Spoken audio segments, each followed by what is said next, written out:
Hey, welcome back, and today's episode will be about the Teak tuning 32mm completes. So this is a 1 week update review of my kind of, I wouldn't say final thoughts, but kind of.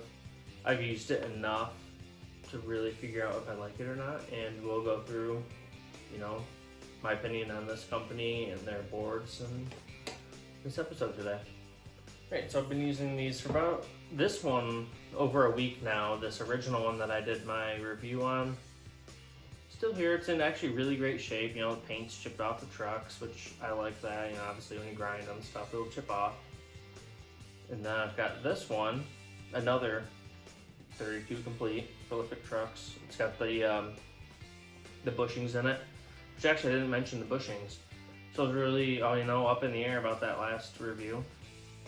My buddy Connor told me to put those Pro Duro bushings in it, and I did, and it was night and day. It is a really nice fingerboard now with those trucks, or the bushings in the trucks. So I got the bushings in this one, and those bushings in this one. So I've been using this one a lot more now than actually either one of those. Just I like the graphic on it. But yeah, once I put those Pro Duro bushings in it, they're phenomenal bushings.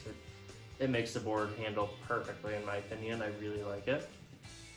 And now for the durability, after a week of I've been using this multiple hours every single day for a week, and it's handled really well. I've used it on just about every surface you can grind on. It's handled it, and the grip tape, it's fine for foam tape. It's held up.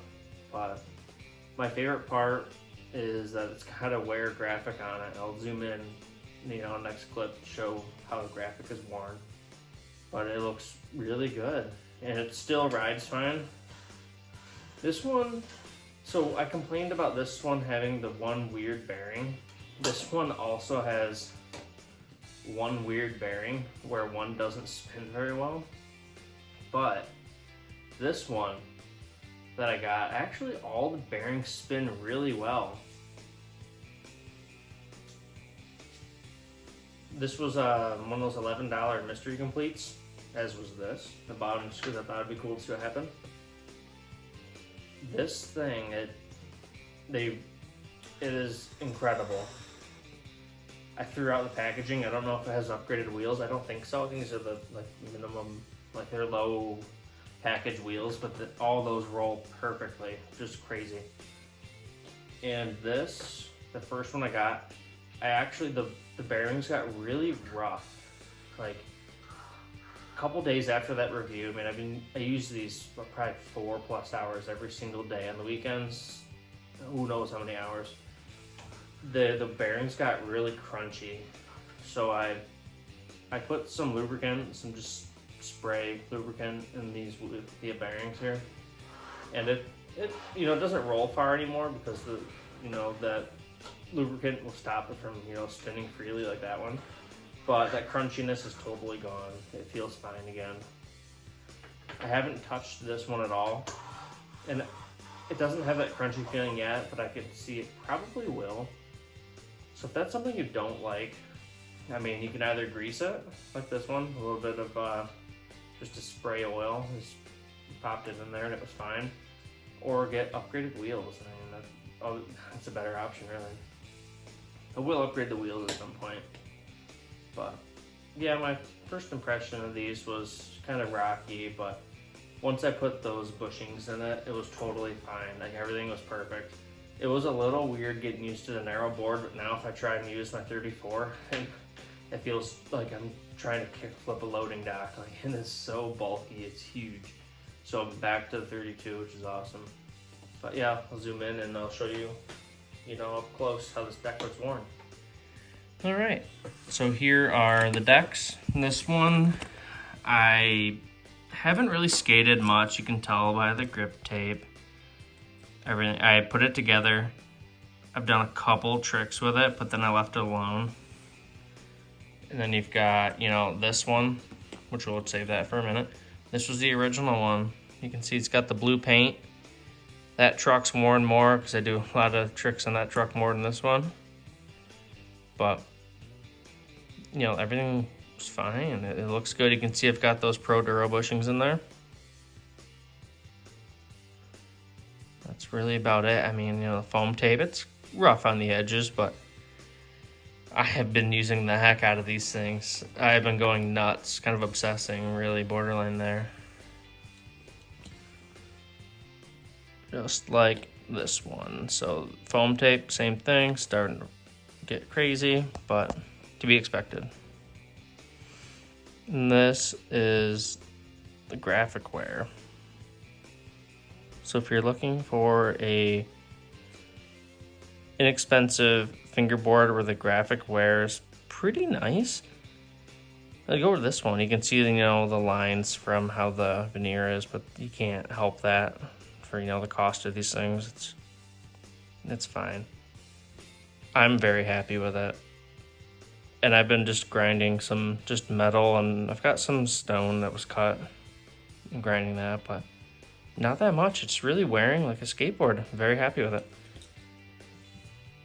So, focus better again. I keep losing focus for some reason, but yeah, so that's how the graphic is worn, how the deck is. I don't know if you can hear it better.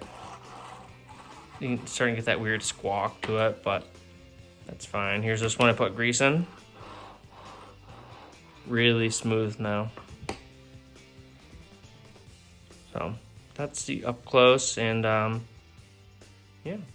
Right, so I spent most of my time in these multiple hours. I really should have been filming, but I wasn't. I was just one-on-one. I really wanted to know, do I like these fingerboards or not? Like, are they good?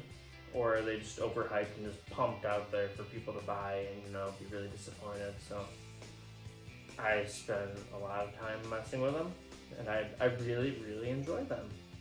And I'm very happy with them, and I mean, I know there's suggestions about try this brand, try that brand, and I'm all down for trying new brands.